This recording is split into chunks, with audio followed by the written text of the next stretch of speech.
Thank you very much for joining me.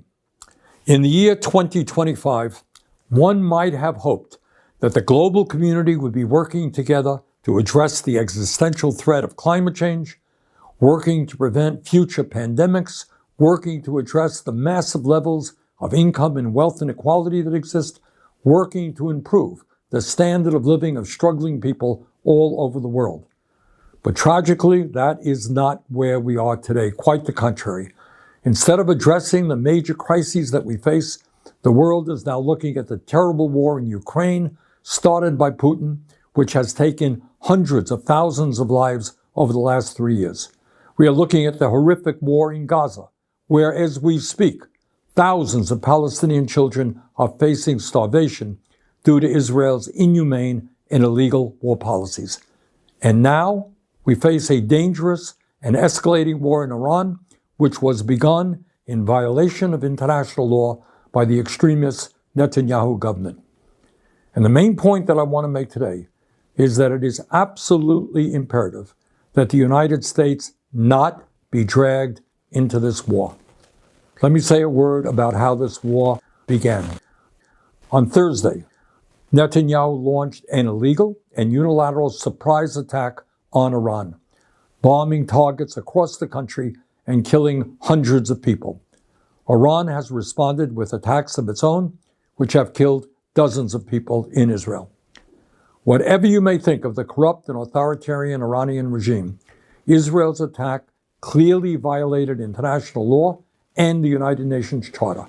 While every country has the right to defend itself, they do not have the right to launch so-called preemptive wars of this kind. But let's remember who Netanyahu is. He is a war criminal under indictment by the International Criminal Court for starving innocent people and killing civilians in Gaza. At this very moment in Gaza, Israel continues to prevent the UN from delivering humanitarian aid. And just today in Gaza, Israeli tanks fired into a crowd desperately trying to collect food, killing at least 59 people. So it should come as little surprise that Netanyahu ignored international law to start this war with Iran. But Netanyahu's decision to strike also directly contravened the express wishes of the United States, which was seeking a diplomatic resolution to the long-standing tensions around Iran's nuclear program. In recent months, the United States has held 5 rounds of negotiations with Iran to resolve these long-standing concerns. Let me repeat. In recent months, the United States has held 5 rounds of negotiations with Iran to resolve these long-standing concerns. A 6th round of talks was planned for Sunday, but Netanyahu chose instead to start this war. So let's be clear.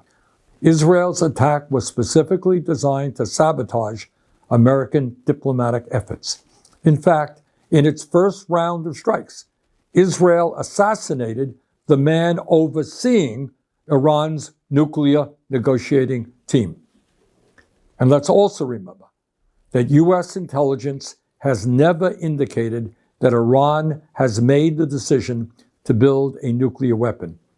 Just a few months ago, Trump's own director of national intelligence, Tulsi Gabbard, testified to Congress that, quote, the intelligence community continues to assess that Iran is not building a nuclear weapon, end of quote.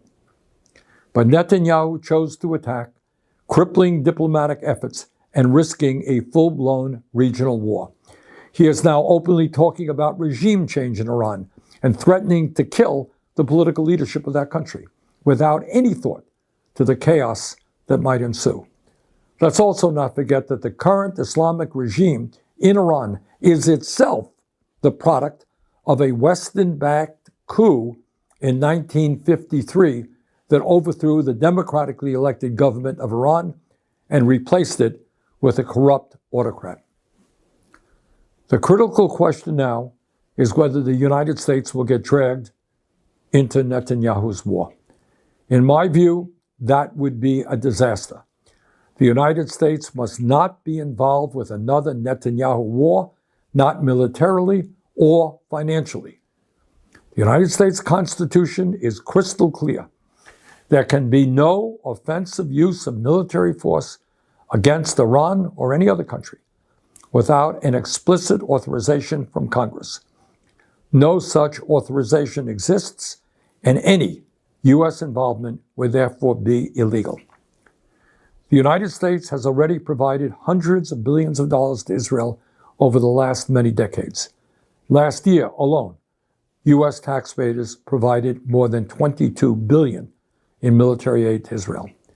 Meanwhile, while providing massive aid to Israel, we have Americans sleeping out on the street, unable to afford health care or other basic necessities. Enough is enough. President Trump ran as a supposed peace candidate. In his inaugural address, he said, and I quote, "My proudest legacy will be that of a peacemaker and unifier.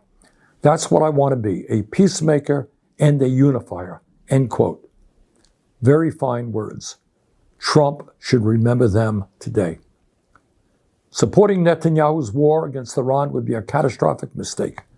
Instead of going to war, Trump must work with the international community to rein in Netanyahu and urgently push for a diplomatic solution. Netanyahu's illegal attack has made the world a more dangerous place.